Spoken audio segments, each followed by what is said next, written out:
Good morning, students, and welcome back to the class of compulsory English.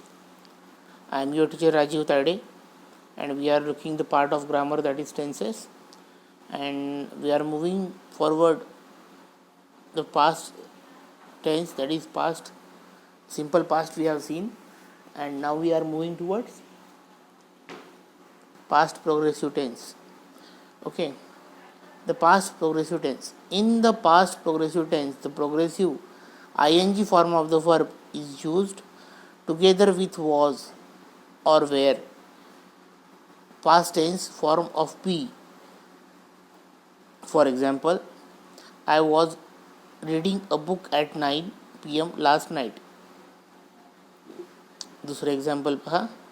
My brothers were playing cards when the fight started.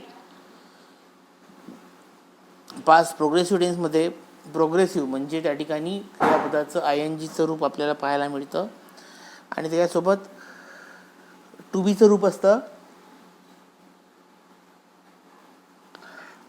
Was आणि wear. Singular असेल तर was, plural असेल तर were. Subject plus was were plus V4 plus object. ठीक आहे. Subject पहा या ठिकाणी पहिल्या वाक्यामध्ये आय, नंतर टू बीचं रूप वॉज, नंतर V4 रीड प्लस ING, नंतर object book at 9 PM last night. Second ह्याच्यात माय ब्रदर्स झाले सब्जेक्ट, नंतर वर प्लुरल असल्यामुळे were, playing ING form of play, नंतर cards when the fight started. Subject my brothers, to बीचं रूप वर, नंतर playing V4 plus object.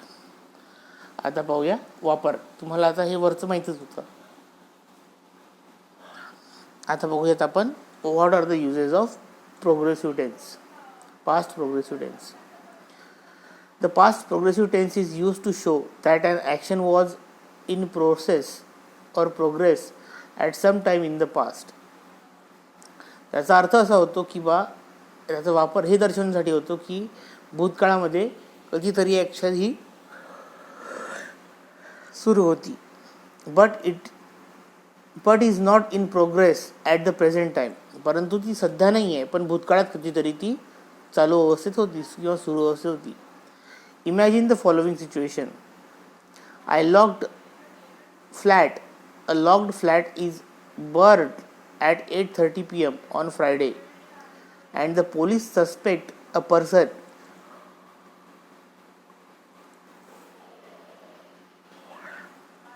The next day, Saturday, a police inspector questioned him. बघा त्या ठिकाणी एक लॉक फ्लॅटमध्ये त्या ठिकाणी 8:30 वाजता एका पोलिसांनी एका सस्पेक्टला पकडलं. दुसऱ्या दिवशी सॅटर्डेला पोलिसांनी त्यांना प्रश्न विचारले. Inspector, what were you doing at 8:30 last night? Man, sir, I was watching a television serial with my friend at his house. Notice the form of the verb used by the inspector as well as by the man. Were doing, was watching. ठीक आहे. त्या ठिकाणी you were असा शब्द त्यांनी doing त्या ठिकाणी वापरलेला आहे आणि त्यांनी म्हटलेलं आहे आय वॉज वॉचिंग. तर here the auxiliary verb was were which is in the past tense. Was आणि वेअर हे आपण पास्ट टेन्समध्ये वापरतो. Is followed by the verb in the past participle form doing watching. ठीक आहे. V4 म्हटलं तर ING फॉर्म त्या ठिकाणी लक्षात ठेवायचा. पार्टिसिपल म्हटलं तर ING form.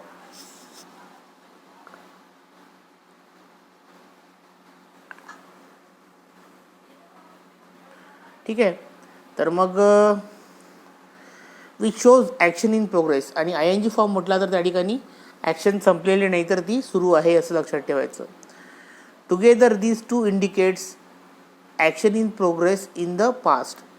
Was were past टेन्समध्ये वापरतात एवढं लक्षात ठेवा. आणि ING फॉर्म जर असेल तर क्रिया अजून संपलेली नाही, तर भूतकाळामध्ये कधीतरी ती क्रिया सुरू होती असं त्याचा अर्थ होतो.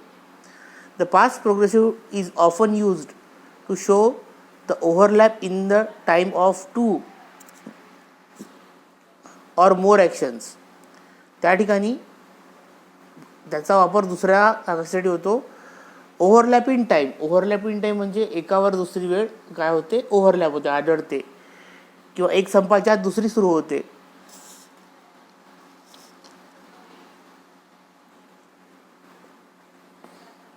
बोथ ऑफ विच वर परफॉर्म्ड इन द पास्ट. आणि दोन्ही त्याच्यापैकी ज्या घटना आहेत त्या भूतकाळात घडलेल्या आहेत.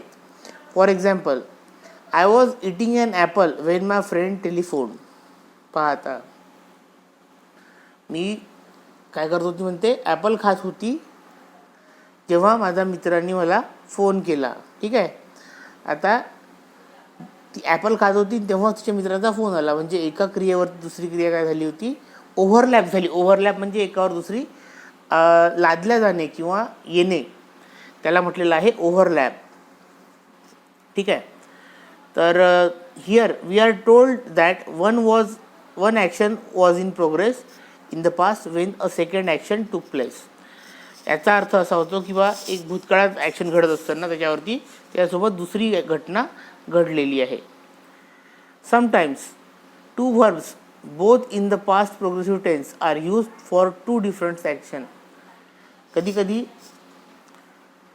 दोन क्रियापद हे दोन घटनांसाठी त्या पास्ट प्रोग्रेसिव्ह टेन्समध्ये वापरल्या जातात, दोन वेगवेगळ्या क्रियांकरिता. That were in progress together. आणि त्या दोघांची कशी असते, प्रोग्रेस झालेली असते, त्या दोघी चालूच असतात. At some time in the past. कधीतरी त्या भूतकाळामध्ये चालू असतात. For example, at 9 last night I was reading a book while my cousin was cooking some rice. आता दोघांसाठी